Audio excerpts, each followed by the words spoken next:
Ringo was an idol who performed under the stage name Yuka Kusakabe. That day, Ringo held a concert with an amazing performance. She sang to entertain all of her fans with incredible energy and talent. After finishing her song, she greeted everyone warmly. She thanked her fans for making her feel like the happiest person in the world. Her fans called Ringo the sweetest girl in the universe. Ringo felt deeply touched when she heard everyone cheering her name. At that moment, Ringo introduced someone in front of her fans. A young man walked onto the stage and approached her. Ringo said that he was the person who made her the happiest girl in the universe. The young man slowly leaned closer and gave Ringo a gentle kiss. Unexpectedly, the entire scene was only a dream. A boy named Kozaku suddenly woke up from his sleep and shouted that he loved Ringo. He could not believe that the beautiful moment with Ringo had only been a dream. Wakadana looked confused by Kozaku's strange behavior right after waking up. That wonderful dream caused Kozaku to arrive late at the agricultural school. Minori was confused by his behavior. At the time, Kozaku was picking leaves together with Minori and Kei. Minori asked why Kozaku wanted so badly to go to Tokyo, and she wondered what he wanted to do there. With great confidence, Kozaku proudly declared that he wanted to become a trendy farmer. Minori laughed at his dream. According to her, a village boy like Kozaku was better suited to marrying a country girl and spending his entire life as a farmer. Kozaku immediately rejected that idea because he wanted to become a trendy farmer together with the idol Yuka. Kozaku dreamed about planting rice in Harajuku and raising cows in Roppongi. According to him, the only country girl around his age was Minori herself. Hearing that comment made Minori blush. Kei firmly told both of them to stop fooling around and get back to work. Kozaku apologized while Minori became annoyed because Kei had scolded her because of him. Kozaku felt irritated after hearing that. Suddenly, someone shouted that a cow had escaped from the barn. A loud commotion broke out around the livestock area. Kozaku wondered why another animal had escaped again. Before this, a peacock and even a goat had also escaped. Minori told everyone picking leaves to continue working, but the cow suddenly ran toward the fields. Kei told everyone to stop the cow before it entered their garden area. Kakizaki quickly stepped forward to block the animal. He had once participated in a national wrestling tournament, so everyone believed he could stop the cow. Unfortunately, Kakizaki was thrown far away, and the cow seemed to possess monstrous strength. Kozaku asked Kei what they should do next.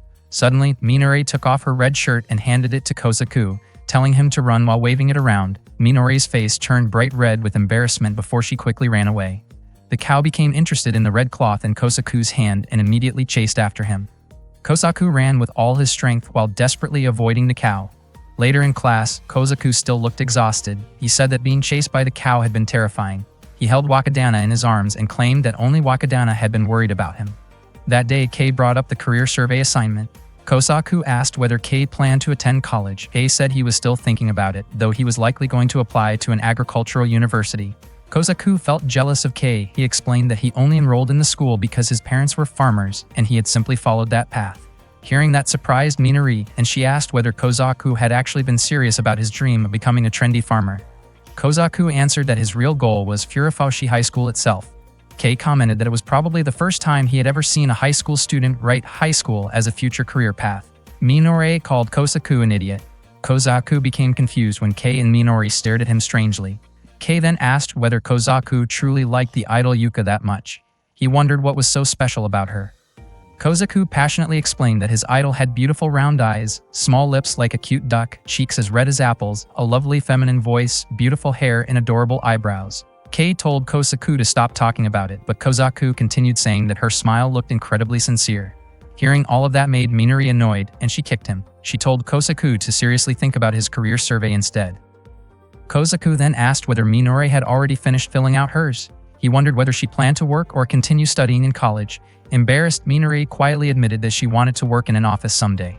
Kozaku quickly grabbed Minori's survey sheet and read her answers out loud. Her dream was to become a bride, a wife, and a homemaker. Kozaku and Kei immediately laughed at her answer. Kozaku called Minori foolish. However, Minori argued that she was not foolish at all because being a homemaker was still an important full-time job. Not long after that, a girl named Kacho came over to scold Kozaku and the others for being so loud. She even called them a bunch of country bumpkins. Minori and Kozaku responded by teasing Kacho with a nickname that annoyed her right away.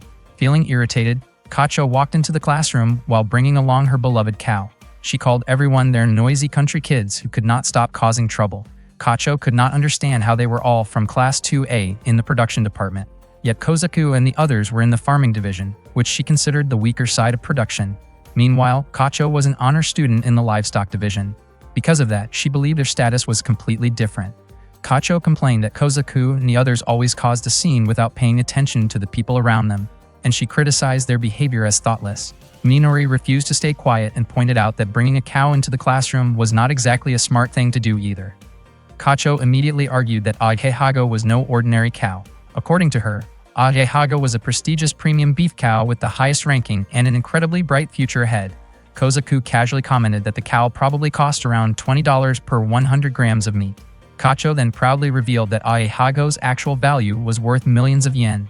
The moment Kozaku heard that number, he quickly stepped aside to give the cow plenty of room. Minori could not believe how fast Kozaku switched sides and wondered who he was really supporting. She grabbed Kozaku firmly by the collar, making him apologize to her over and over again. Kacho suddenly became nervous when Kei called out to her. Kei explained that cows were gentle animals and were usually sensitive to fear and panic around people. In his opinion, bringing a cow into such a loud and chaotic classroom was not a good idea. Kacho responded by saying that Kei was just as foolish as everyone else. Kei looked genuinely surprised after hearing that from her. Kacho then explained that she had realized earlier that morning that Agehago's mentality was still immature. That was exactly why she brought the cow to class for training. Kei admitted that when it came to livestock knowledge and passion, he probably could not compare to Kacho at all. Hearing such honest praise immediately made Kacho blush and panic. She quickly told Kei to stop talking to her like that. Trying to hide her embarrassment, Kacho laughed and called Kei a country boy. A moment later, their teacher walked into the classroom and greeted everyone cheerfully. Her name was Natsumi and she looked incredibly excited to enter Class 2A. She openly said how happy she was and greeted all the students with a huge smile on her face. Not long after that, Minori suddenly called out to Ms. Natsumi. Acting playful as usual, Natsumi asked whether she still looked attractive even though she was already in her 40s. Minori then informed her that Kacho had brought a cow into the classroom. Ms. Natsumi asked Kacho for an explanation. Kacho explained that she was taking care of the cow because Mr. Mutsu from the ranch had gotten into an accident earlier that morning. Even so, Ms. Natsumi allowed Kacho to keep the cow there as long as she was confident she could handle it properly. Minori immediately protested. She argued that if Kacho was allowed to bring a cow into class, then she should also be allowed to bring a bunch of plants into the classroom to take care of them. The students from the farming division agreed with her and complained that the livestock division wasted too much of the school budget. Meanwhile, the livestock students fired back by saying that the farming students were always eating fruits and vegetables under the excuse of taste testing.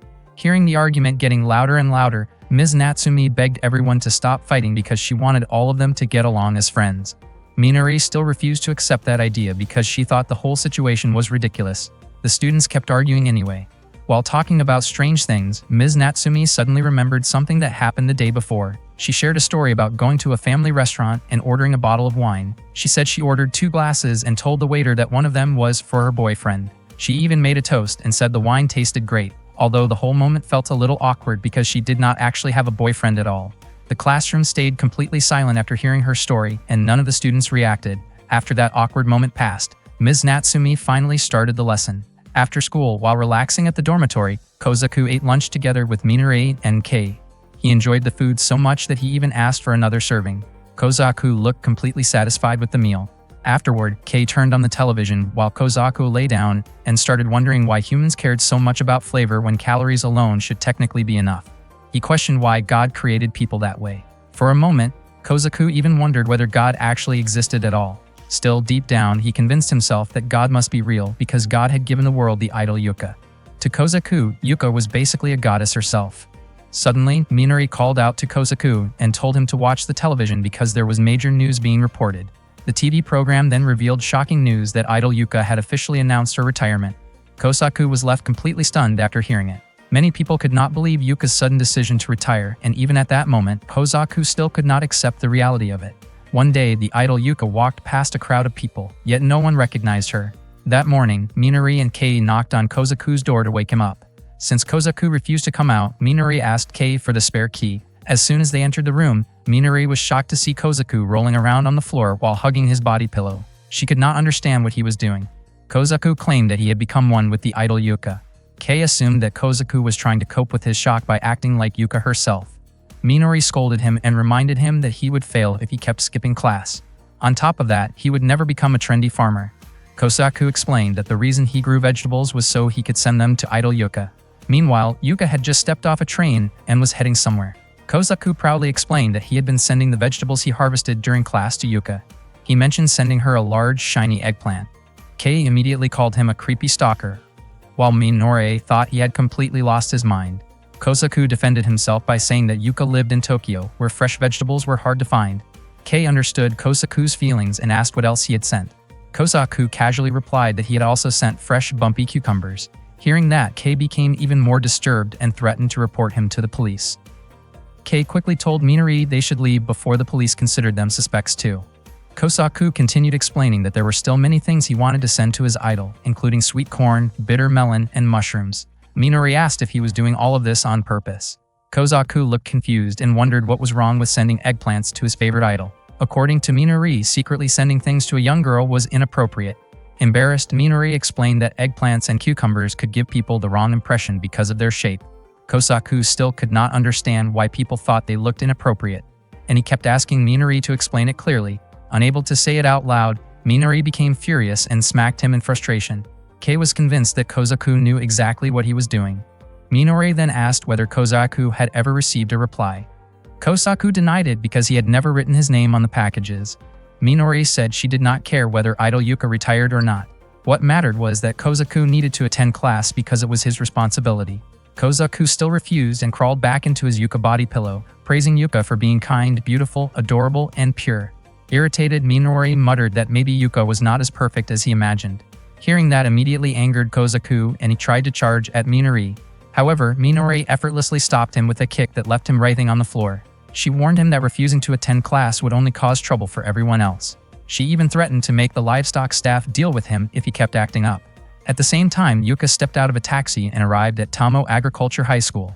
Pulling her suitcase behind her, she quietly walked through the campus grounds and past the fields. Nearby, Kosaku, Kei, and Minori were also there, while Kosaku continued sulking and refusing to work. That morning, Natsumi-sensei entered Class 2A of the production department. She excitedly announced that she had recently tried an extremely expensive essential oil treatment that supposedly made her skin smooth. She dramatically claimed that she had even poured cooking oil all over herself in hopes of getting baby-soft skin. She proudly posed for photos afterward, but seeing herself covered in oil in the mirror only made her regret her choices. None of the students reacted to Natsumi-sensei's story. She then announced that their school had a new transfer student, and according to her, the girl was unbelievably beautiful. The new student stepped into the classroom, instantly leaving everyone speechless. Even Kosaku admitted that she was far too beautiful to look like an ordinary high school girl. She looked sweet, adorable, and innocent. The girl introduced herself to the class, and her name was Ringo. Kosaku, Kei, and Minori met with their teacher, Natsumi, in her office and asked whether the new student, Ringo, was actually the idol Yuka.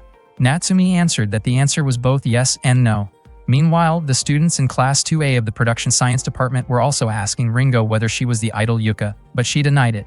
She even avoided giving a clear reason when they asked why she had transferred to an agricultural high school. At that moment, Natsumi explained to Kosaku, Kei, and Minori that Ringo really was the idol Yuka, but she wanted to leave that identity behind and live as an ordinary student. Kei asked if that meant they were not allowed to reveal her past. Natsumi then asked the three of them to help Ringo adjust to school life and study. They were all surprised by the request. Minori wondered why it had to be the three of them. Natsumi explained that Ringo would be staying with them in the dormitory, and they were also in the same class. Hearing that, Kosaku realized it meant he would be spending both school life and dorm life together with his idol. His imagination immediately ran wild as he pictured spending every day with Ringo, sharing meals, hanging out together, and enjoying life side by side. Kosaku became so overwhelmed with happiness that he nearly lost control of himself. To him, it felt like he was living in heaven. That day, Kosaku introduced himself to Ringo. He also introduced his pet named Wakadana, which meant young master in Japanese. Kei wondered why Kosaku had suddenly started speaking in such formal language. According to Minori, it looked like Kosaku was trying to sound smart and sophisticated. Kosaku then guided Ringo around the school, showing her the main building, the sports area, the industrial promotion building, and the green shop where harvested products were sold. Throughout the tour, Ringo remained distant and expressionless. Before long, Ringo heard the sound of an animal. She thought it was a cat, but Kosaku explained that it was actually a peacock. Ringo looked at the peacocks inside their enclosure and commented that they seemed bored being trapped in cages.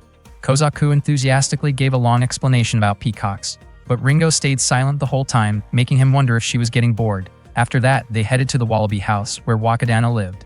The enclosure was equipped with a special carpet and air conditioning, making it look far more luxurious than their dormitory rooms. Ringo asked whether a wallaby was a kangaroo. Kosaku explained that wallabies and kangaroos belonged to the same family. Kosaku admitted that Wakadana did not really like him at first. However, during the previous winter on Christmas Eve, Wakadana had escaped and ended up collapsed from the cold after getting lost. Kosaku found him and immediately carried him back to his warm room. From that day on, Wakadana would always come visit him whenever he seemed lonely. Ringo quietly listened to the story, making the atmosphere feel even more awkward. Kosaku quickly decided to take her somewhere else. They eventually arrived at the livestock barn. Kacho proudly showed them some Jidori chicken meat. She explained that Jidori usually referred to famous chicken breeds such as Henai, Nagoya Cochin, and Satsuma, but she personally raised her own special Jidori using Okumino Kojidori chickens. Kei accepted the meat and thanked Kacho for it. Hearing his gratitude immediately made Kacho nervous and flustered, causing her to speak awkwardly. Ringo commented that Kacho seemed strange, but Kacho quickly denied it and insisted that she did not care about Kei at all. Kosaku then asked whether Kacho still had any eggs available. He also asked whether fertilized eggs were more nutritious than unfertilized ones. Kacho immediately called Kosaku an idiot for asking such a question. According to her, there was no real difference in nutrition, although eggs from free-range chickens definitely tasted better than eggs from caged chickens. At that moment, Ringo gently tugged on Kosaku's sleeve and asked what an unfertilized egg actually was. She admitted that she did not understand what everyone was talking about. Kosaku was caught off guard by how innocent and adorable Ringo looked at that moment. He nervously asked Kacho how he was supposed to answer her question. Kacho told him to explain it himself, but Kosaku became extremely cautious because he saw Ringo as an innocent girl and did not want to confuse her. Kacho was surprised that Ringo had apparently never heard about fertilization before, so she decided to explain it herself. However, Kacho's explanation ended up being completely confusing and inappropriate, leaving Kosaku speechless at how badly she had explained it. After that, they went to see Ms. Natsumi to ask about the topic.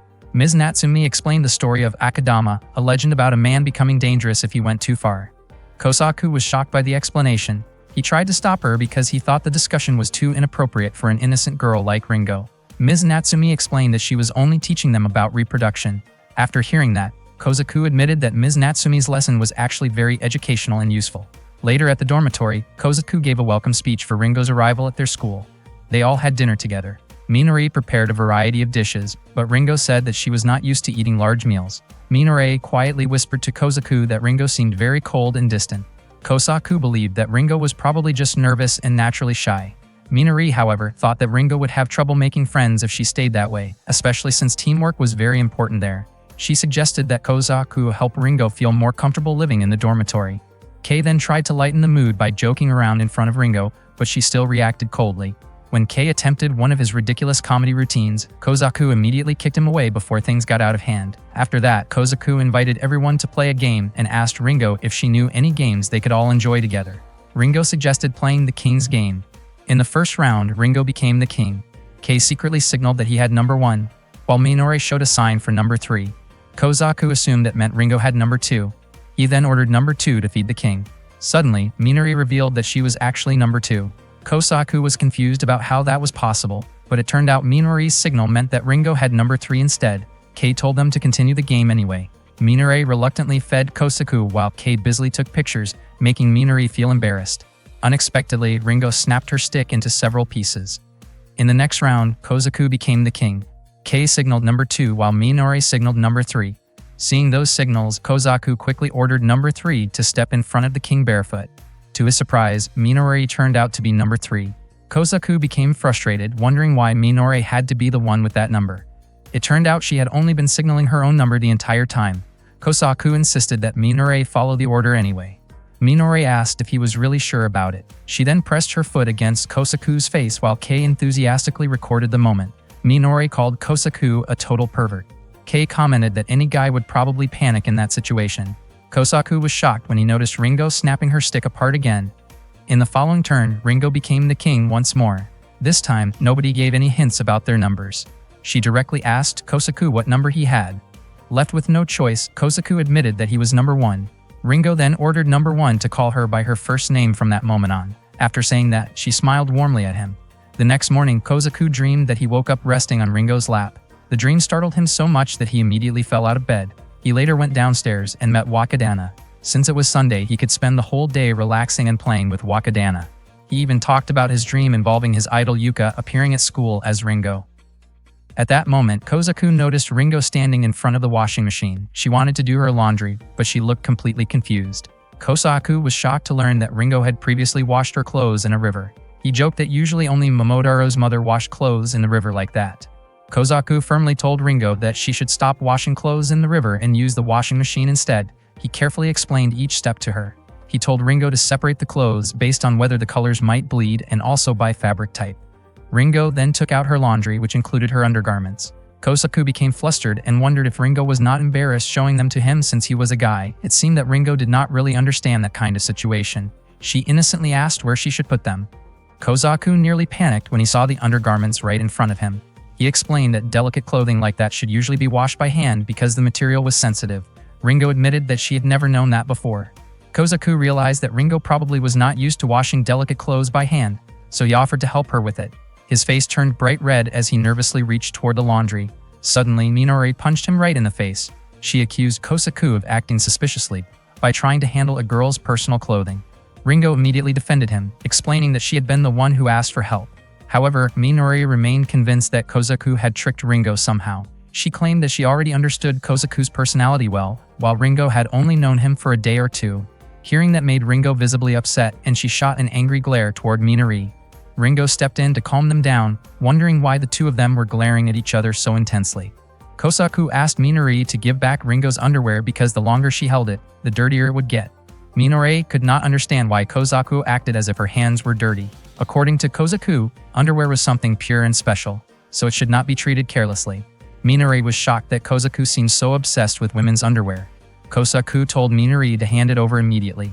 Unexpectedly, Minori gave him her own underwear instead. Kozaku accepted it, then immediately tossed it into the trash. He called Minori a liar and firmly stated that he only wanted the white underwear. The three of them started scrambling over the white underwear. Out of nowhere, Kei suddenly appeared and grabbed it. He explained that he had already heard about the white underwear and said that he would handle the situation properly. Kozaku and the others had no idea what Kei meant by that. At that moment, Kei showed them several different kinds of underwear and told Kozaku and Minori to pick one. According to him, their choice would reveal how much they understood about underwear. Minori chose a ribbon-style pair that she thought looked simple and cute. Ringo agreed that it looked adorable, and Minori became convinced that Kozaku would definitely like that kind of design. However, Ringo quietly whispered that the style was actually not that great, though Minori still stuck with her choice. Kozaku smiled and said that Minori did not really understand underwear at all. He explained that he would never choose any of the pairs in front of him because they were all brand new and had never been worn before. Hearing that made both Minori and Ringo blush in embarrassment. Kozaku continued by saying that many guys were interested in the mystery and imagination surrounding personal items, while brand new underwear felt far less meaningful to him. Kei added that used items usually lost their value, but underwear was different. According to him, the value did not come from the item itself, but from the meaning attached to the person who wore it. Hearing that, Kozaku and Kei shook hands in agreement. Kei then handed Ringo's underwear to Kozaku, saying that only Kozaku deserved to receive it. Minori looked annoyed while Kozaku became overly excited and brought it close to his face. Suddenly, Ringo looked furious. Kei then revealed that Kozaku had been fooled because the underwear did not belong to Ringo at all, but to Kei. Kei wondered why Kozaku had been so certain it belonged to Ringo when he himself had kept it tucked under his arm to keep it warm. After hearing that, Kozaku was horrified to realize that what he had smelled earlier was actually Kei's sweat. He broke down in despair, unable to believe something so awful had happened to him. Kozaku could not believe that Kei had tricked him like that, and tears formed in his eyes from pure disappointment. Kei explained that the value of underwear did not simply increase because of who wore it. Kozaku then asked what kind of value Kei was actually talking about. Kei answered that the true value came from the hidden meaning and imagination connected to it. Minori became even more confused by the entire conversation.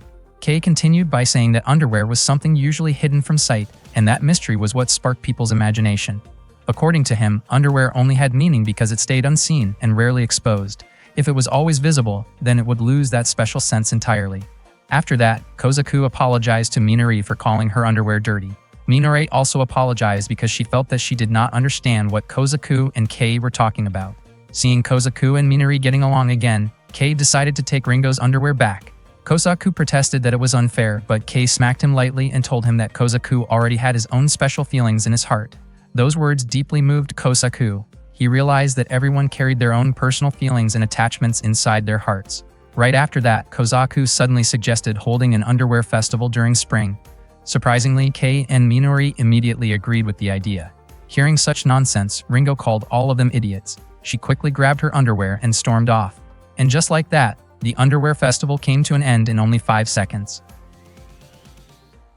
That afternoon, Kozaku came back to the dorm exhausted after work, along with Wakadana. The moment he opened his dorm room door, he was completely shocked. His entire collection of idol yuka posters and merchandise had disappeared. All that was left was a small note saying that Kozaku's mother had burned everything. Kozaku immediately confronted Minori about it. Minori admitted that she had burned all of the items, insisting that she did it for Kozaku's own good because she did not want Ringo to feel uncomfortable seeing his massive collection. She also explained that Kozaku's mother had asked her to keep an eye on him, so she felt responsible for him. Minori believed that Ringo had transferred to their school carrying ideals from city life, gardening fantasies, and unrealistic expectations in her head. The next day, Minori planned to test her during farming practice. At that moment, Kozaku never imagined that his childhood friend and the idol of his dreams would end up clashing under the same roof. The next morning, Ringo was changing into her work outfit while Minori and Kozaku waited outside. Minori was surprised that Ringo had not run away yet. Kozaku assumed that Ringo probably thought the farming practice would be like an ordinary school activity. At the same time, Kozaku was confused about why Kei was busy welding nearby. After Ringo changed into the outfit Minori had prepared, Kozaku was stunned by how revealing it looked. He asked why Ringo was not wearing a normal work uniform. Minori claimed that she had given her the outfit by accident, but Kozaku did not believe her at all. In his opinion, the outfit was far too inappropriate for farm work. Minori denied trying to embarrass Ringo and insisted that it was simply a test to see whether she could handle it. Kozaku called Minori crazy for giving a bikini-style outfit to someone who was supposed to be farming. Minori argued that if the outfit was really such a problem, then she would wear one herself. She immediately changed into a similarly revealing outfit and proudly referred to it as her leotard-style workwear. Kozaku panicked at the sight of the two girls standing in front of him in such flashy outfits. He tried desperately to calm himself down. Ringo casually pointed out that Kozaku looked suspiciously distracted, which embarrassed him even more. Minori then told Ringo that she could stop if she felt uncomfortable wearing the outfit. Not long after that, Kei arrived wearing a full suit of armor. Kozaku stared at him in confusion and asked what happened to his welding class. Kei admitted that he skipped it because he wanted to see what was going on there. The four of them then headed to the cucumber greenhouse. As soon as they arrived, Ringo and Minori's unusual outfits immediately attracted attention from the other students. Minori explained that their task was to inspect the leaves carefully, making sure the plants were healthy and free from pests. Both Minori and Ringo prepared themselves for the challenge while Kozaku gave the signal to begin their competition. The moment the signal was given, the two girls rushed toward the rows of cucumber plants. Kozaku could not believe they were inspecting cucumber leaves while dressed like that. Kei commented that Minori's method was honestly too harsh. Cucumbers were considered beginner-friendly crops because they grew easily, but the plants were covered in tiny prickly hairs that could irritate exposed skin. Kozaku finally understood why Minori had forced Ringo to wear that strange armored bikini outfit. According to Kei, a city girl like Ringo would definitely struggle with this kind of work. Minori worked quickly, and the students watching were convinced that she would win the competition. Kozaku asked Kei whether the winner had already been decided, but Kei felt that Minori was not actually trying to win. Both Kozaku and Kei realized that Minori's real goal was to test whether Ringo could handle the creepy creatures hiding among the leaves. Before long, Ringo discovered a caterpillar on one of the plants. Minori had clearly been waiting for that exact moment. Kozaku immediately became worried for Ringo. Minori was certain that Ringo would scream, cry, and decide to run back to Tokyo after seeing it. Unexpectedly, Ringo calmly picked up the caterpillar with her bare hands. Everyone watching was shocked by her bravery. She even started collecting more caterpillars in her hands without hesitation. Kei suddenly realized that Ringo was so pure-hearted that she did not even see caterpillars as disgusting creatures. Not long after that, Ringo began working even faster. Minori refused to lose and immediately sped up as well. The two competed fiercely as they cleared row after row of leaves before sprinting toward the finish line together. In the end, they crossed the finish line at exactly the same time. Ringo then held out the caterpillars in front of Minori, completely shocking her. Calmly, Ringo simply asked for a trash bag so she could dispose of them properly. In the end, Minori declared that the competition had ended in a draw. Next, they headed to the chicken coop.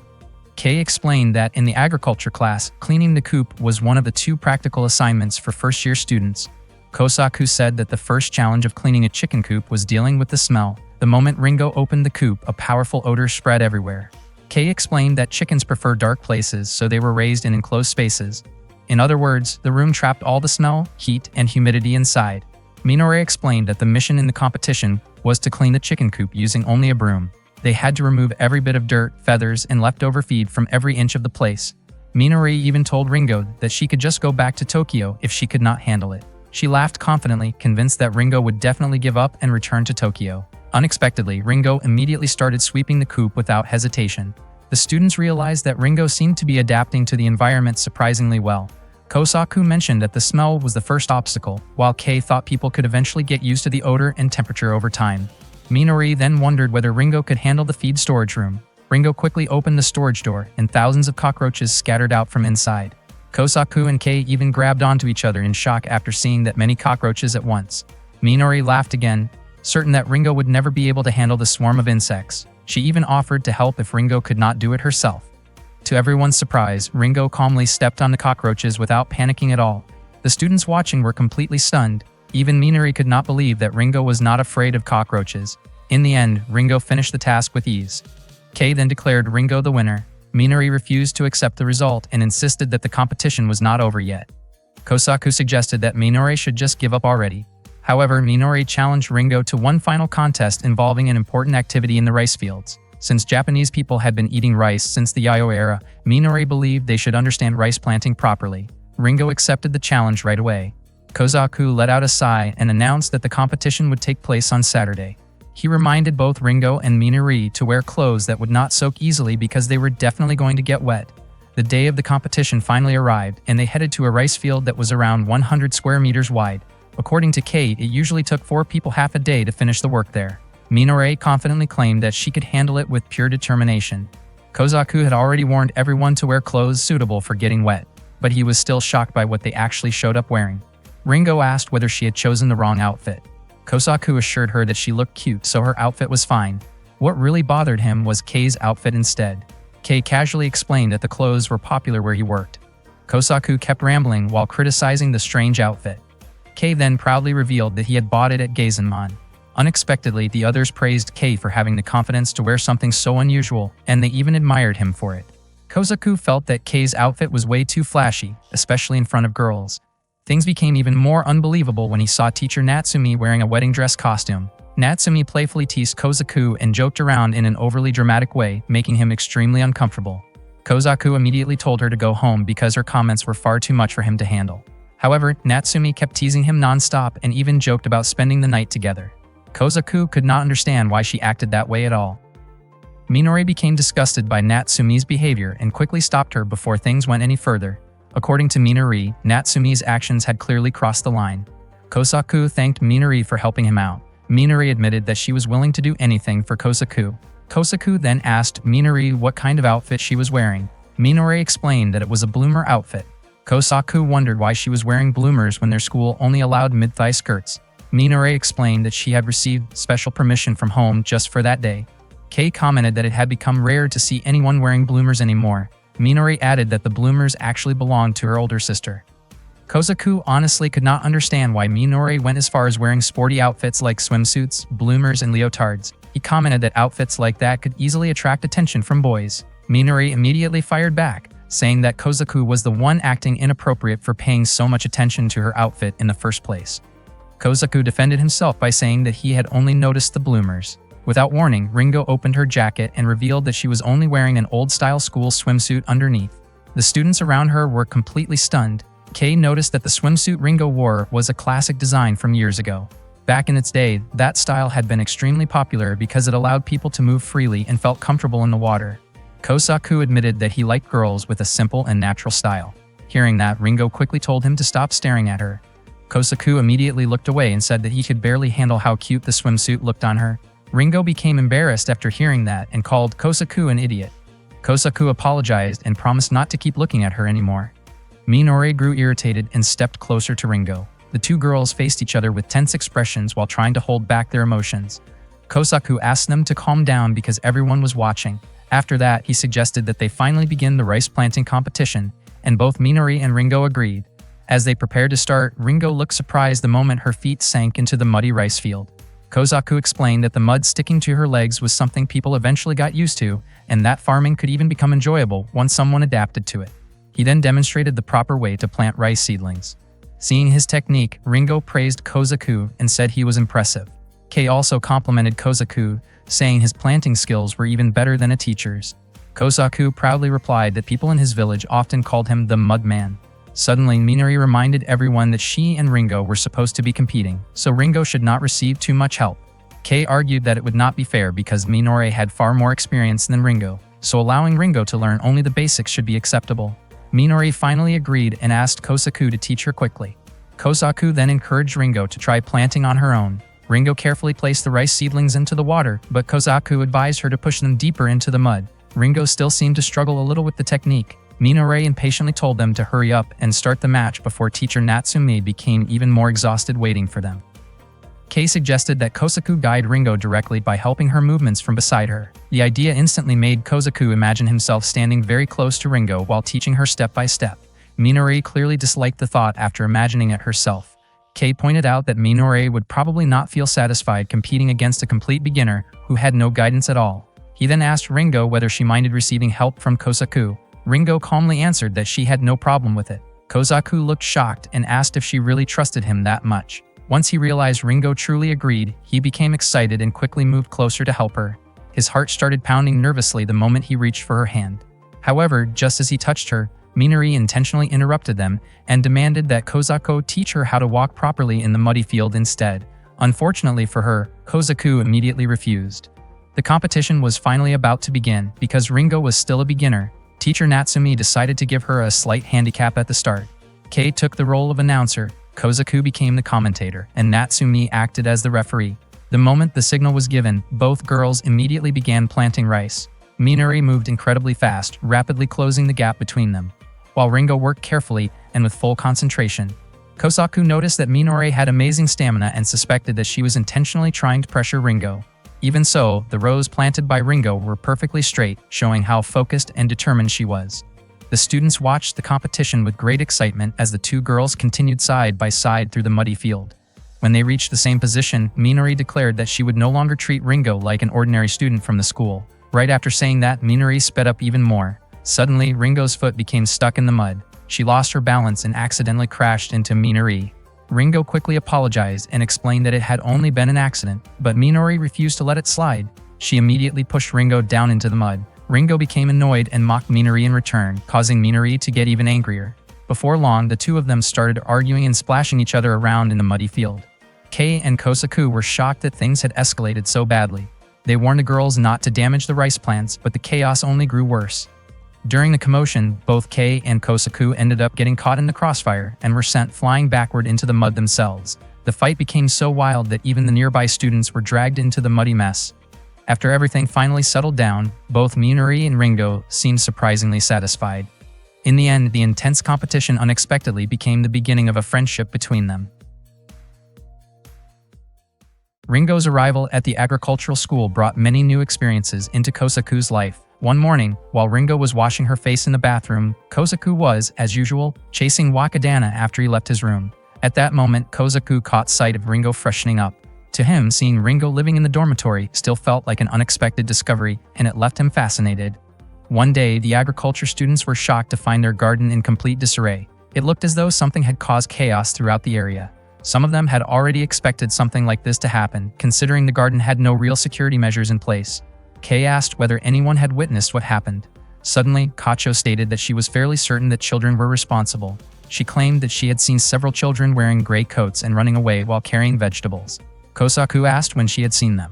Kacho explained that she had spotted the children shortly after checking on the cows and heading home, sometime after 8 o'clock in the evening.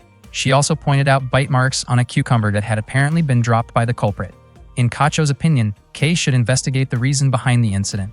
Some students even wondered whether the children might have been hungry. As Minori walked around examining the crops, she suggested that monkeys were the more likely culprits. Kozaku agreed with her theory. Kacho pointed out that the culprit had been moving on 2 legs. Minori responded that monkeys could also walk on 2 legs over short distances. Kozaku added that monkeys could even run while carrying watermelons. Kacho asked whether they had ever actually seen something like that. Kozaku shyly explained that he and Minori came from a farming village where encounters with animals were common. Their village even had dogs, monkeys, and pheasants. Kacho was surprised to hear that. The students gradually dispersed, relieved that the incident probably was not related to hungry children. Meanwhile, Kozaku quietly told Minori that he would think about a strategy for dealing with the situation later. Later in class, Kei led a meeting to discuss what they should do about the monkeys disturbing their garden. He asked everyone to take turns sharing their ideas. Minori suggested using electric fencing around the garden. Ringo wondered whether that would hurt the monkeys. Kozaku explained that the fence would not be lethal. Kacho agreed with the idea. Kei acknowledged that it was a reasonable plan, but the school did not have enough money to implement it, so the proposal was rejected. Next, Ringo suggested feeding the monkeys because they were probably hungry. Everyone was surprised by the idea. Minori understood the logic, since it would give the monkeys less reason to steal vegetables. Kacho also supported the proposal. Kei admitted that it was not a bad idea, but he believed the monkeys had access to plenty of food from trees and other natural sources. In his view, they were taking the vegetables because they wanted to, so simply feeding them would not solve the problem. Kozaku then introduced what he considered his ultimate plan. He claimed to have plenty of experience dealing with monkeys. He proudly revealed the device he intended to use, explaining that it was 30 times more powerful than the previous version and capable of activating multiple functions at once. Kacho thought it looked impressive. Kozaku switched the device on and aimed it out the window. Unfortunately, nothing happened. Confused, he wondered why it was not working. Minori suspected that the mechanism had lost pressure and offered to inspect it. However, just as she leaned in to take a closer look, the device suddenly discharged in her direction. Fortunately, no serious harm was done, but the plan was immediately abandoned because it was considered too dangerous. After that, Kacho presented her own idea, which she called the World Equality Plan. She argued that humans and monkeys were both primates, so she wanted to try communicating with them. The proposal was quickly dismissed because everyone considered it unrealistic. Finally, Kei proposed a hunting strategy. He believed there was probably only one troublesome monkey responsible for the damage, and removing it would solve the problem. Kozaku felt that targeting the monkey was not the best approach. Kei, however, argued that difficult situations sometimes required firm action. He mentioned that he knew someone with exceptional skills who could handle the matter. Kei then introduced a man named Junichi to Kozaku and the others. Innocently, Ringo asked who the older man was. Hearing that, Kozaku quickly stopped her from saying anything more. Kacho, meanwhile, questioned why Kei had brought the man to meet them. She had expected Kei to bring someone capable of helping with the monkey problem, but instead she felt he had brought an eccentric individual. Kei explained that Junichi was a sharpshooter. Junichi proudly claimed that he was the founder of the Uomori shooting art. Kozaku asked what kind of equipment Junichi planned to use. To everyone's surprise, Junichi's chosen tool was a rolled-up Moe Anime poster. Curious, Kozaku asked what kinds of animals Junichi usually hunted. Junichi admitted that his usual targets were enthusiastic fans at events, spoken in a joking manner. He also casually revealed that he was currently unemployed. That night, they kept watch in the orchard. Junichi prepared a tranquilizer to stop the monkey. Before long, a monkey appeared in the field. With a single shot, the tranquilizer successfully subdued it. They quickly approached the animal. Ringo felt sorry when she saw the monkey's injured hand, but Kozaku insisted that she did not need to pity it. Minori also reminded everyone that protecting the crops was their top priority. Suddenly, Kacho laughed and remarked that she was not sure whether the monkey had been abandoned because it was injured or injured because it had been abandoned. She also wondered why that monkey was the only one left behind. Kei asked Kacho to show some kindness to the monkey. Kacho explained that she had already thought about the monkey's future. She had contacted a friend who worked at a zoo and arranged for the monkey to be taken there and cared for properly. Since the zoo only had female monkeys, she planned to send it there so it could have a companion. Kozaku felt relieved after hearing that. Minori joked that the monkey would become the zoo's newest male monkey. Kei thanked Kacho and said everyone could always count on her.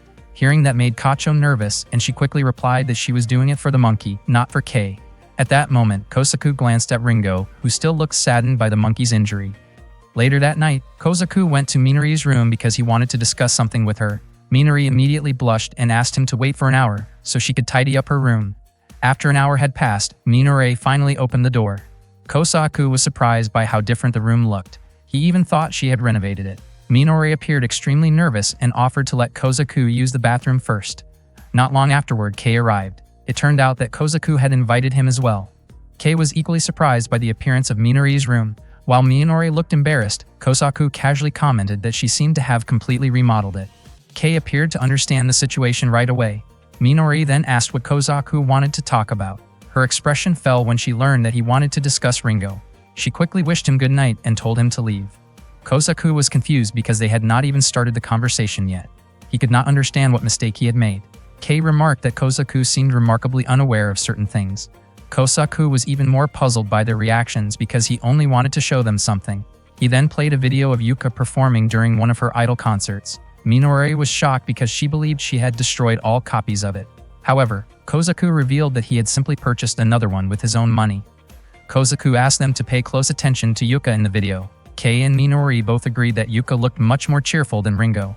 Kozaku pointed out that Ringo had never smiled since arriving at the school. From her first day there, through various incidents, group activities, games, Minori's challenge, and even the good news about the monkey, she had never shown a smile. Minori argued that the smile Yuka displayed during the concert was meant for the audience and the cameras. However, Kozaku felt that someone who never smiled at all seemed deeply troubled.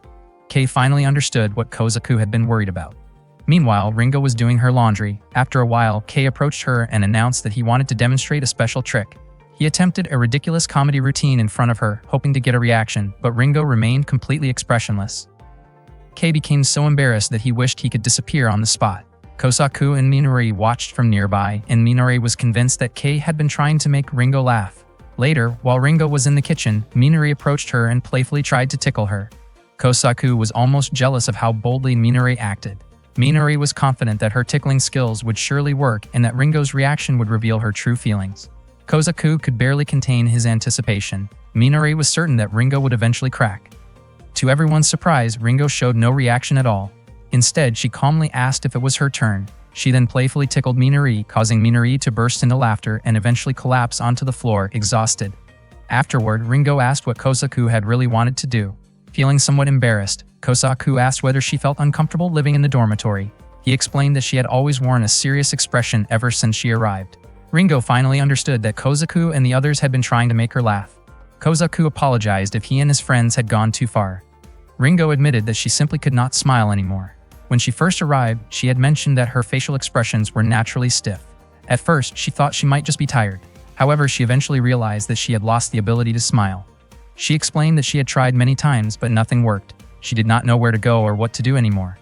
In many ways, she felt just like the monkey they had captured. Kozaku gently replied that she should be able to smile again someday because, just like the monkey, she now had a new place to belong. Ringo suddenly stood up. She thanked everyone for their kindness and apologized for causing them so much concern. After that, Minori wondered whether it was really possible for someone to be unable to smile. Kei thought it might be some kind of psychological condition. In his opinion, Ringo seemed exhausted from having to interact with so many people. He was not even sure whether it was something that could be treated. Kozaku really wanted to see Ringo smile. He even wondered if the three of them had been too selfish in the way they approached her situation. That night, Kozaku dreamed about meeting Wakadana. Wakadana claimed that he was Gaia. Gaia asked Kozaku to think again about what humanity had done to him and where he now stood. Before leaving, Gaia told Kozaku not to forget him. Not long afterward, Kozaku woke up from his sleep. He could not understand what had actually happened. Kozaku then began wondering what humans had truly done to Gaia. While harvesting fruit, Kozaku mentioned that he wanted to take Ringo somewhere and show her the soil. Kei and Minori agreed with the idea. They believed Ringo would understand if they showed it to her directly. The following day, Kozaku and the others went to a place where their alumni had started a special project. Kozaku was convinced that Ringo would find it interesting. After getting off the bus, they headed toward a barren piece of land. Kozaku asked Ringo to touch the soil. Ringo felt that it was rough and dry. Kozaku explained that this was what people called dead soil. Plants could no longer grow properly there. It happened when farmers kept planting the same crops in the same soil over and over again until the land could no longer support healthy growth. Kei added that many farmers continued relying heavily on chemical fertilizers to maintain production. Because harmful insects often became a problem, excessive amounts of fertilizer were used. According to him, dead soil was the result of those poor farming practices. Ringo then asked whether dead soil could ever return to its original condition. Kozaku explained that the barren field had originally come from the same soil as the healthy farm right beside it. It turned out that their alumni had started a restoration project there, while Kozaku and the others were responsible for helping take care of it. It had taken 7 years of effort to bring the land back to life. Although the soil had not fully recovered yet, the plants continued struggling and growing there. As Ringo looked across the stretch of barren land, she asked whether dead soil could truly be reborn. Their eyes met for a moment, and Ringo felt deeply sorry for the damaged land. After the discussion ended, Ringo asked for permission to eat a tomato from the field. Kozaku immediately picked a large tomato for her. Ringo's face turned slightly red, and she quickly took a bite of the tomato. Ringo commented that the tomato tasted a little bitter. Kozaku explained that it was because the tomato had not fully ripened yet. Even so, Ringo said she still wanted to eat it. Despite the bitterness, she genuinely liked it. Kozaku noticed that Ringo had shown a faint smile. Upon hearing that, Minori eagerly offered Ringo a tomato she had picked herself. Kei also brought over a tomato that was even redder than Minori's. Seeing all of this made Kozaku feel relieved. He believed that crops grown with genuine care could bring happiness to the people who ate them. More than that, he felt that cultivating plants was an incredibly rewarding experience. Kozaku sincerely hoped that Ringo would come to understand that someday. Afterward, Kozaku and the others smiled happily, delighted by the moment they shared together. One day, Kozaku and his friends gave Ringo an additional lesson. Previously, Ringo had learned about rice cultivation, and this time she was going to study dry field farming. The crop they planned to grow was soybeans. According to Kei, the reason he chose soybeans was because they were very easy to grow, especially for beginners. In addition, soybeans could be used for many different purposes. Minori explained that soybeans were used to make miso, soy sauce, tofu, tempeh, soy milk, soybean flour, and boiled soybeans. Kozaku added that soybeans could also be turned into bean sprouts and edamame. Ringo wondered whether edamame belonged to the legume family. Kei explained that soybeans were often considered an agricultural alternative to meat because of their nutritional value. Soybeans were not only beneficial for human health, but they could also grow in many different environments, which had attracted a great deal of attention. After that, Ringo planted soybean seeds in the soil. She wondered how long it would take for the soybeans to sprout. Kozaku explained that soybeans grew quite quickly.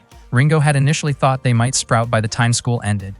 Kei clarified that soybeans generally needed about 10 days to 2 weeks before they started growing. With that explanation finished, everyone prepared to plant the soybeans. Later, at the dormitory, Minori realized that they had run out of miso. She asked someone to bring more. Kozaku wondered if that meant they would need to get it from the biotechnology department. Curious, Ringo wanted to know what biotechnology was. Kozaku explained that it referred to the students in Class B, with the letter B standing for bio. Kei believed that miso was important, although he did not think very highly of the biotechnology department itself. Kozaku admitted that he was not particularly close to the biotechnology students because he often felt looked down upon there. Some students even considered him unusual. Kei mentioned that whenever the biotechnology students noticed them, they tended to avoid him whenever he tried to start a conversation. That behavior made him wonder whether they disliked him or if there was another reason they kept staring in his direction. Minori was not concerned about any of that. What mattered most was that without miso, there would be no miso soup for dinner. Kei then encouraged Kozaku to head to the biotechnology department and pick some up. Kei and Kozaku made their way to the biotechnology department. While they were climbing the stairs, Ringo suddenly asked whether they were really confident about going there. Her unexpected voice startled Kozaku. He was surprised that she had followed them. Ringo admitted that she was simply curious because she had never been there before. As it turned out, Kozaku and Kei had never visited the place either. When they arrived, Kozaku immediately opened the door. Inside the room were countless pieces of equipment and various materials. Kei observed that the bio students focused on a much wider range of subjects than their own class. Kozaku had not expected the biotechnology students to make use of so many different tools. Before long, a voice startled them. It belonged to Akari, who was known around the school as Biosuke. She was one of the school's famous top talents, recognized for her unusual abilities and eccentric personality. Kei wondered why someone like Akari had come to meet them. Akari explained that she was curious about the rumors surrounding the transfer student in Class 2A. She generously offered them as much miso as they wanted. Ringo commented on the wonderful aroma of the miso. Akari proudly explained that she had made the special miso from organic soybeans, a process that required a significant amount of time and effort. She even suggested pairing it with chilled cucumber to better appreciate its texture and flavor. Kozaku quickly collected the amount of miso they needed. Before they left, Akari asked for their help. She wanted them to test a new product she had developed. The product involved lactobacillus bacteria. Kozaku wondered if it was something similar to yogurt. Akari explained that her research involved plants capable of producing lactobacillus. She pointed out that these beneficial bacteria were not only found in milk but also in Japanese cucumbers, miso, and even in the surrounding air. She had named the project ANLBB, short for All Natural Life Science BioB. The unusual name immediately caught everyone's attention. Kozaku prepared to taste it, but Akari clarified that the yogurt-based substance was not intended for eating. Instead, it was designed for agricultural use. She explained that products containing yogurt cultures and other beneficial microorganisms could help reduce pests and encourage healthy growth. Since Akari had provided them with the miso they needed, Kei and Kozaku agreed to help with the experiment. The two of them then entered a testing room. To prevent their clothes from getting dirty, they changed into more suitable attire for the experiment. They were each given toy spray devices filled with the yogurt-based solution. Akari asked Ringo to observe from the side. The experiment began, and the two participants sprayed the solution as instructed. Kozaku was surprised when the mixture landed on him. Throughout the process, Akare continuously took photographs. Kei wondered why she was documenting everything. Akare explained that proper documentation was an essential part of her research. Kosaku could not understand why Akare seemed so enthusiastic about directing every step of the experiment. A short while later, she announced the end of the recording session. To Kosaku's surprise, several assistants who had been helping with the project stepped forward. Akare reviewed the results and pointed out several details she wanted documented more carefully. The assistants then helped clean up the testing area and remove the remaining solution from Kei and Kosaku. By the end of the session, Kosaku felt that the entire experience had resembled a media production more than a typical biology experiment. Kei did not mind being watched by other people and was not bothered by being teased or made the center of attention. Akare then told everyone to continue filming the movie titled Yu Yu Hakusho. Kosaku found the title strange, and before long a splash of yogurt landed on his face. Kosaku suspected that Akare might be an extreme fujoshi. Akare proudly claimed that she was a beautifully fermented girl. Kosaku pointed out that the expression still sounded like it meant something spoiled. Akare immediately disagreed, insisting that fermentation and spoilage were completely different things.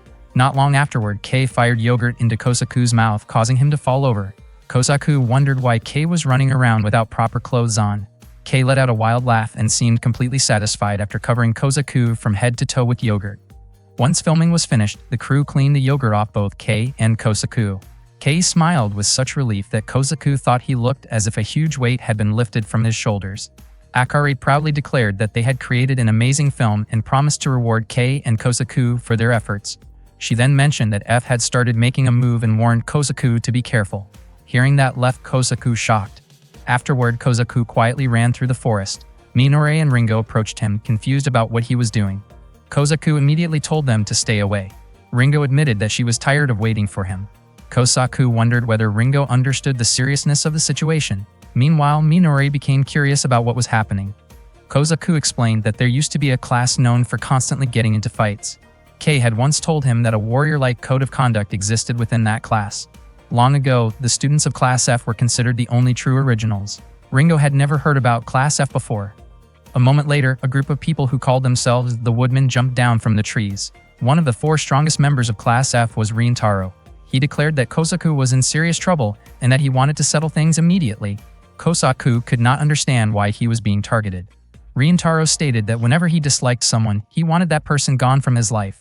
What bothered him most was the fact that Kosaku could casually talk with girls. Since Class F stood for forest, its members had developed a rather intimidating appearance. Rintaro explained that after passing certain challenges, the students of Class F underwent extreme survival training, spending half a year living in the mountains. Because of that, they proudly called themselves the Woodmen. Rintaro could not accept that Kosaku and Kei spent their days planting eggplants and cucumbers while also having girls around them. Kosaku pointed out that there were girls in Class F as well. However, Rintaro revealed that all the girls in Class F had already left. Rintaro found it unbelievable that Class A already had someone like Minori. The Woodmen considered her an ideal future wife, yet Kosaku had also become close to Ringo, the new transfer student. Suddenly, Rintaro asked whether it was true that Kosaku and Minori had continued bathing together until their 3rd year of middle school. Kosaku clarified that they had only bathed together until November of their 2nd year. Hearing that made Rintaro even more upset. Kosaku quickly tried to explain. He said that he no longer had his mother, and his father had been gone since winter, so he had lived with Minori's family. He admitted that he often bathed together with Minori and her sisters as part of everyday family life. That explanation only fueled Rintaro's frustration. Kosaku added that the last time they had bathed together, back in November of their 2nd year, Minori still looked exactly like a child. Minori became annoyed by that comment and insisted that she had changed a lot by the time they reached high school. Kosaku responded that this was only her personal opinion. Minori grew even more irritated. She jokingly suggested that they could bathe together again and confidently claimed that Kosaku would not think anything unusual about it because they had known each other for so long. She even admitted that she missed the days when she used to scrub Kosaku's back. Kosaku immediately refused, but Minori continued teasing him. She even offered to let him help scrub her back as well. She jokingly suggested trying a different arrangement while bathing, and upon hearing that, the members of the Woodmen dramatically declared it to be incredibly romantic. One by one, the Woodmen collapsed from the overwhelming image of Kosaku and Minori's close friendship. Ringo, feeling annoyed, demanded to know whether the story about them bathing together was actually true. At that moment, Rintaro suddenly looked weak and exhausted. It seemed that he could not handle hearing about someone else's romantic success.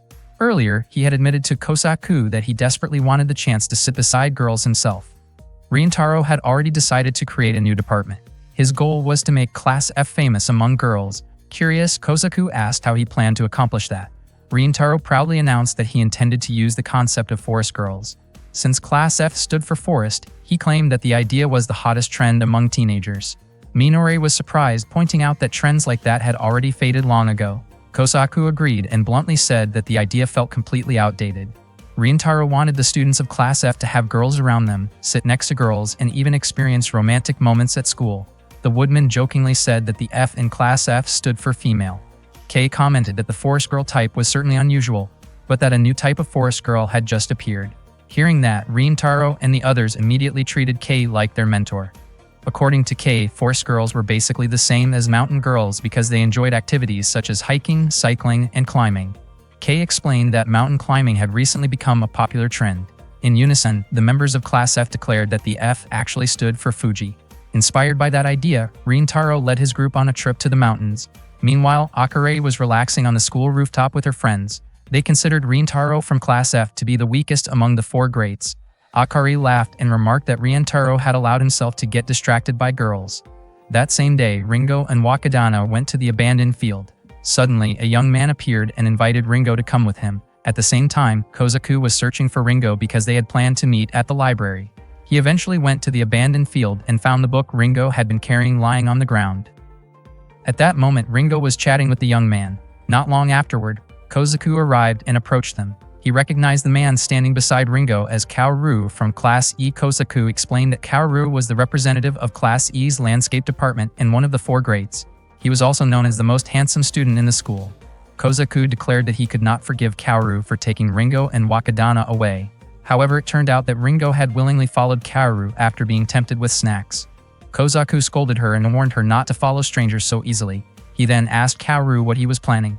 In the past, Kozaku had driven Kaoru away from Class A because Kaoru had been bothering Minori the previous year and Kozaku was still irritated about it. Kaoru casually replied that he would do whatever he wanted. Kozaku answered that he would do whatever was necessary to protect Ringo. Kaoru then challenged Kozaku to settle their dispute with a Pocky game. The rules were simple. Each participant would bite one end of a Pocky stick and continue eating until it was gone. Kozaku was confident that he could win. The game began. As they ate from opposite ends, the distance between them grew shorter and shorter. Kozaku became startled when he noticed that Kaoru had closed his eyes. He felt increasingly uncomfortable with the situation. Fortunately, Kei arrived at just the right moment and told Kozaku to move away from Kaoru.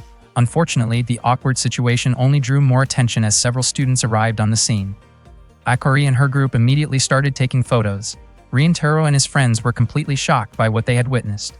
Kaoru then let Kozaku go and teasingly claimed that he had always held a special place in Kozaku's heart. Kozaku was furious about everything Kaoru had put him through. Kaoru admitted that he had been looking forward to a moment like this for a long time. At that point, Kozaku realized that this was the real reason Kaoru had been bothering Minori and taking Ringo away. Kaoru openly admitted it. Kozaku called Kaoru a troublemaker and insisted that everyone should have stopped him much earlier.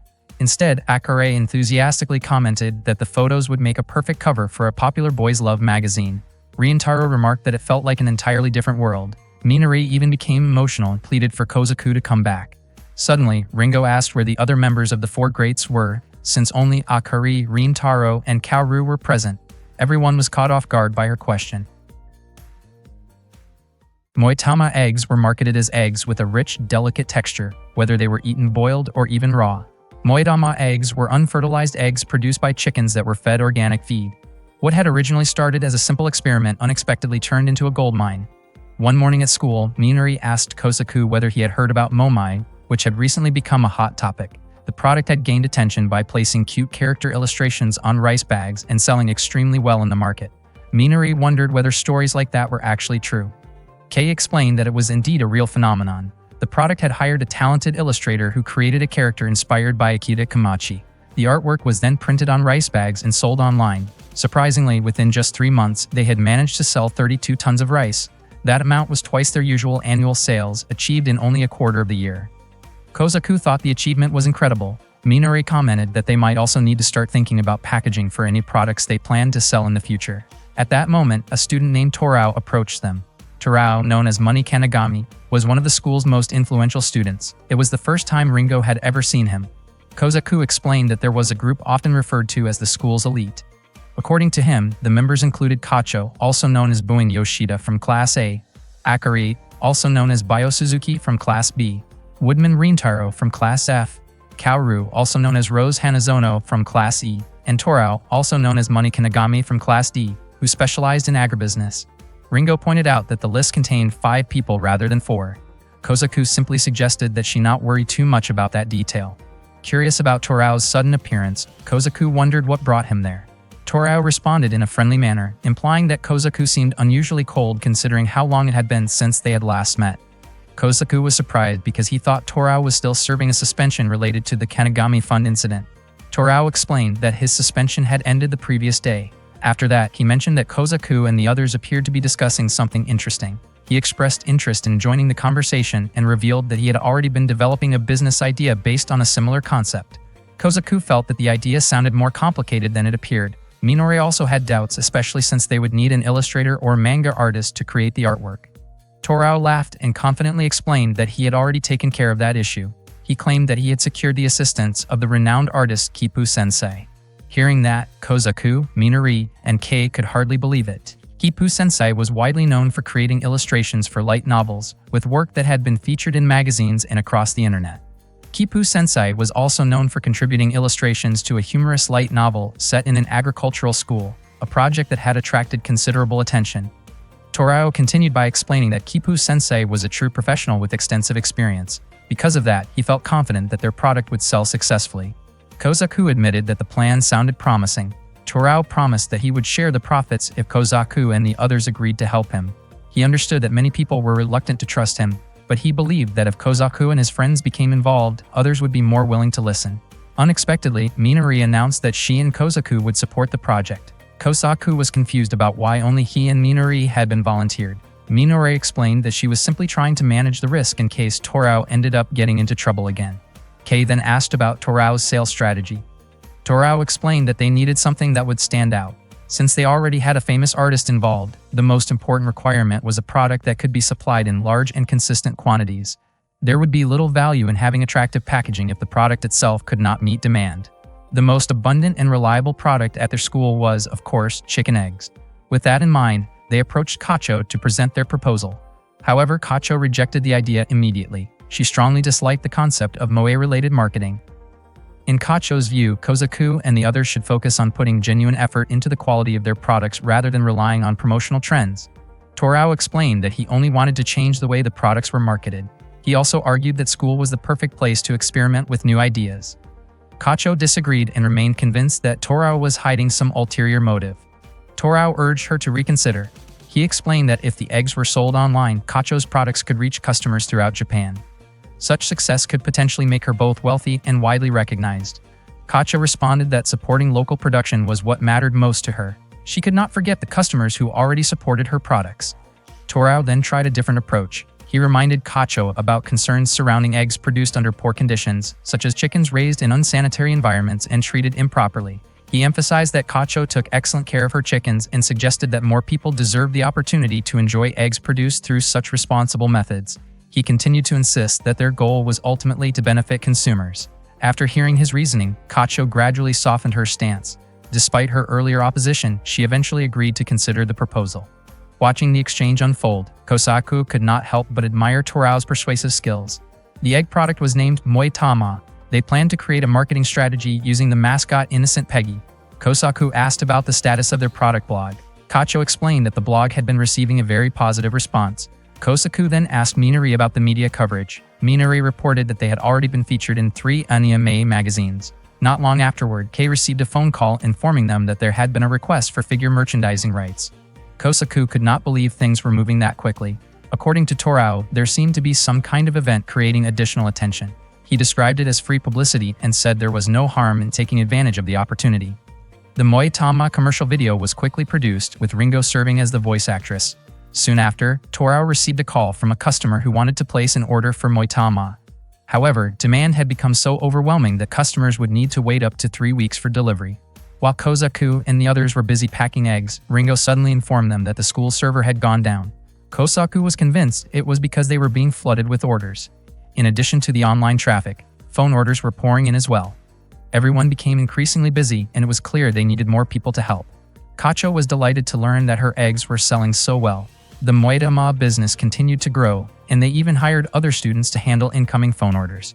Meanwhile, Kozaku and the others were discussing new ideas for the Moitama brand. They also worked on creating mascots for both boiled and raw eggs. Before long, Ringo brought in some character designs from Kipu Sensei. The illustrations appeared to depict mature women, making the characters seem older than expected. Minori was confused because they had originally requested younger-looking characters. Kacho felt that there had probably been a misunderstanding. Torao, however, thought the designs were perfectly fine and believed the gentle duck-themed character suited soft-boiled eggs very well.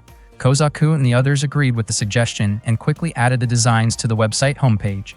That night, Kei unexpectedly informed Kozaku that he was resigning from the project. In his opinion, producers should focus more on product quality. Kozaku argued that even the best product would be meaningless if nobody wanted to buy or consume it.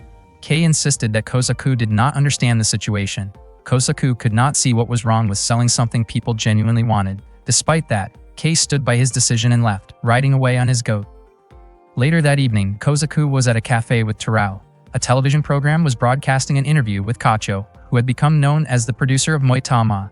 During the interview, a reporter asked her questions about her farming lifestyle and the success of the product. Kacho responded modestly and mentioned Moitama as part of her daily routine. Kozaku was surprised by how famous she had become and by how incredibly well Moitama was selling. Torao commented that Moitama's success had exceeded even his own expectations. Torao compared business management to cooking, explaining that people should avoid pushing things too far. In his view, success came from knowing the right timing and maintaining balance. Unlike inexperienced people who might get carried away and continue without considering the consequences, successful entrepreneurs understood when it was time to stop. Kozaku asked how long Moitama would continue operating. Torao revealed that, in a sense, Moitama had already reached its conclusion and that they would soon need to step away from it. Kozaku was shocked and asked why. Torao explained that a local farm had requested the trademark rights to Moitama, and the school was seriously considering the proposal because it could benefit the local community and economy. Torao reminded Kozaku that they were still students. Even though they were selling products owned by the school, they would not personally receive profits from the business. He emphasized that school was not a place for making money but a place for learning. More importantly, students should take advantage of as many opportunities as possible, as long as those opportunities did not create unnecessary risks. He added that the connections and relationships built during school were valuable assets, often worth far more than money itself. According to Torao, they had already enjoyed the best part of the experience. Kozaku was surprised that Torao felt that way because he had always assumed Torao cared only about money. Torao admitted that he did pursue money, but not because it was the only thing that mattered. While money was certainly important to him, he understood that some things were even more valuable. Even though the Moitama project was coming to an end, they were already preparing to target a completely different customer base. According to Torao, after finding success with male customers, their next focus would be female consumers through BL-themed content. Suddenly, Akare appeared and startled Kozaku. It turned out that Torao had intentionally invited her. Torao explained that women would be the primary target market for their next project. In his opinion, women often spent more money on hobbies, personal interests, and the people they cared about. Kozaku, confused by the sudden change in direction, asked what exactly Torao was planning. Torao talked about the wood mushroom cultivation project being carried out by Class F. The mushrooms they were growing included shiitake and shimeji mushrooms. Their next step would be selling the harvest. Kozaku asked whether Torao had considered Mokino's opinion. Torao explained that he was not planning to focus on the mushrooms themselves, but rather on the logs used to grow them. Torao then showed a rough concept illustration related to his business idea. Kozaku was shocked and quickly realized that he would probably end up being dragged into the project. Torao smiled and admitted that once he made enough money, he planned to move on to his next venture. In his opinion, making a strong impact with a bold marketing strategy was the key to success in business. Kozaku thought the idea was going way too far. Wanting another opinion, Kozaku asked Akari what she thought. Unexpectedly, Akari suggested adding yogurt to the mushrooms. She was convinced that using her special yogurt would help them grow faster. Torao was intrigued by her idea and became confident that their product would sell well. Later, Kozaku went to see Rintaro and told him about the plan. Rintaro seemed unfriendly and immediately challenged him in an intimidating manner. Kozaku explained that he wanted to make use of Class F skills, but Rintaro initially had no interest in what he considered another one of Kozaku's ridiculous ideas.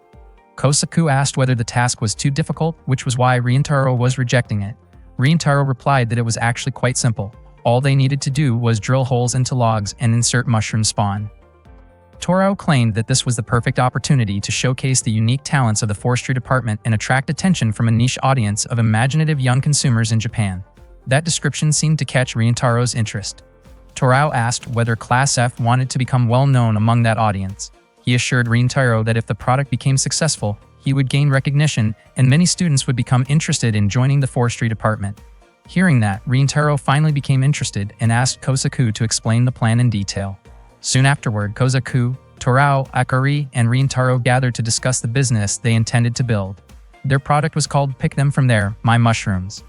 Reintaro had already gathered several edible mushroom varieties. Akari explained that anal BB yogurt would be used to support the mushroom's growth. Kosaku planned to market the product through a fermentation-themed network and present it as a handmade craft item.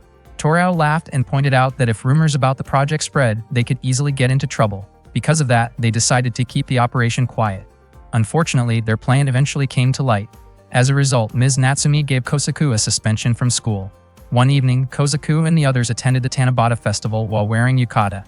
Ms. Natsumi commented that Ringo looked very good in her yukata. She then followed the compliment with a playful joke, leaving Ringo surprised that she had been teased right after being praised. Kei brought up the mushroom product that Kosaku and the others had tried to sell. Their scheme had been exposed after parents of students purchased the item and reported it. Kosaku received a 3-day suspension, and Kei hoped he would learn an important lesson from the experience. According to Ms. Natsumi, Kosaku had actually received a fairly light punishment. Torao had been suspended for 3 weeks because he had been the mastermind behind the incident and had caused the biggest problems. The entire Class F received a severe warning and disciplinary action from their homeroom teacher. In addition, they would be spending their summer vacation at the summit area of Mount Ontake. Not long afterward, Torao and Akari arrived. Torao admitted that he intended to start another business as soon as his suspension ended. He even invited Kosaku to join him again, but Kosaku immediately refused.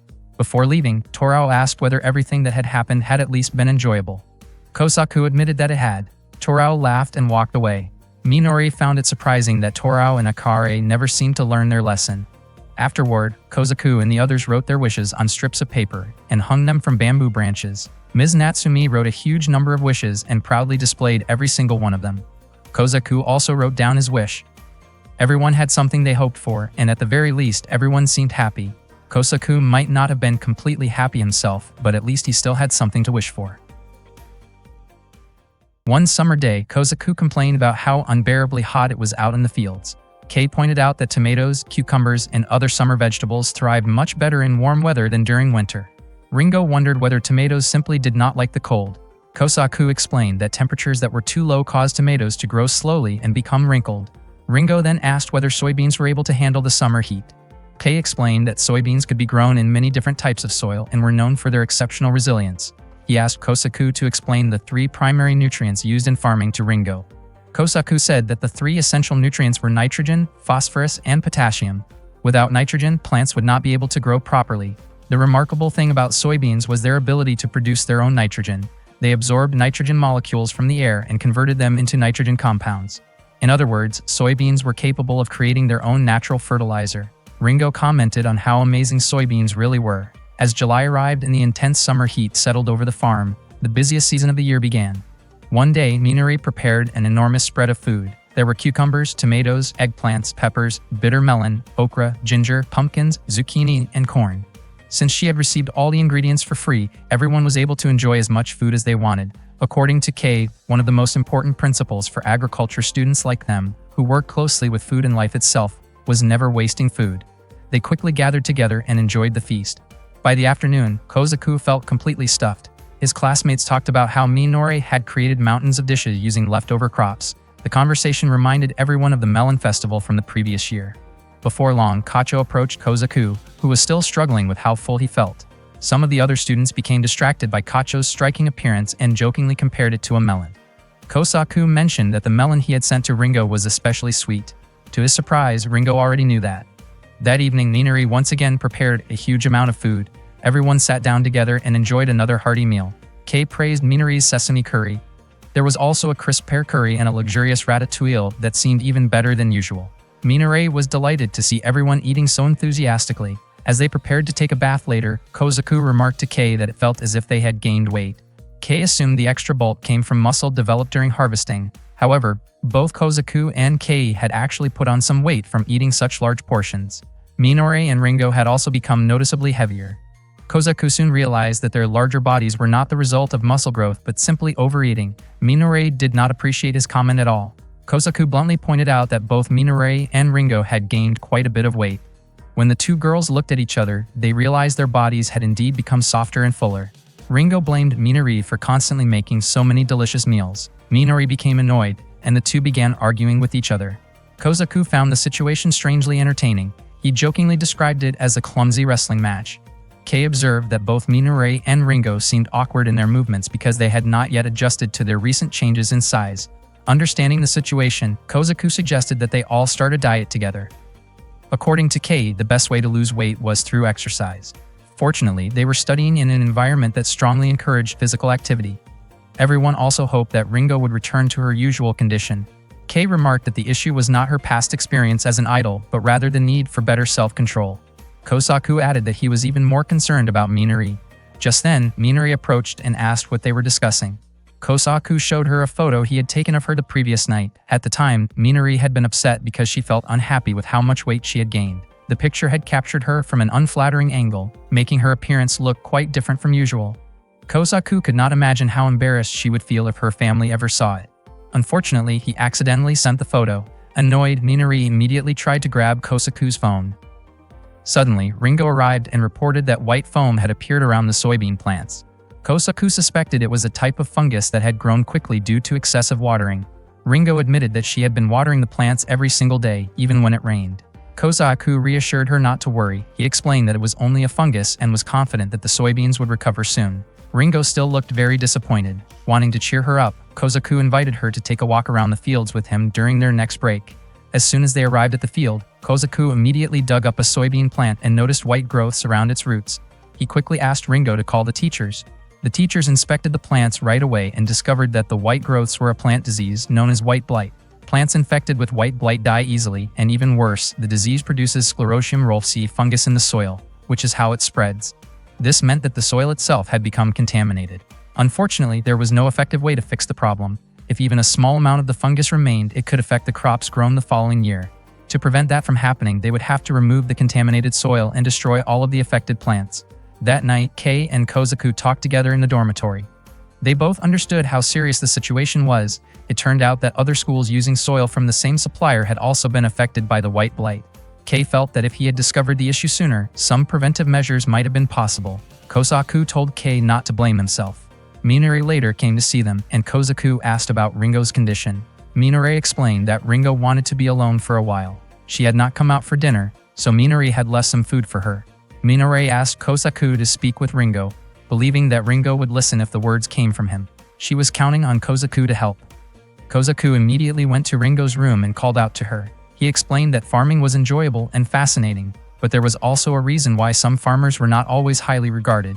Working hard did not guarantee a stable income, which meant that earnings could never be completely relied upon. Ringo then asked why Kozaku had chosen farming in the first place. Kozaku admitted that he did not know. Even now, he still could not clearly explain the reason. Afterward, Kozaku returned to Minori and Kei. He was unsure how Ringo had reacted to what he said. Kei felt that she probably just needed some time to process everything.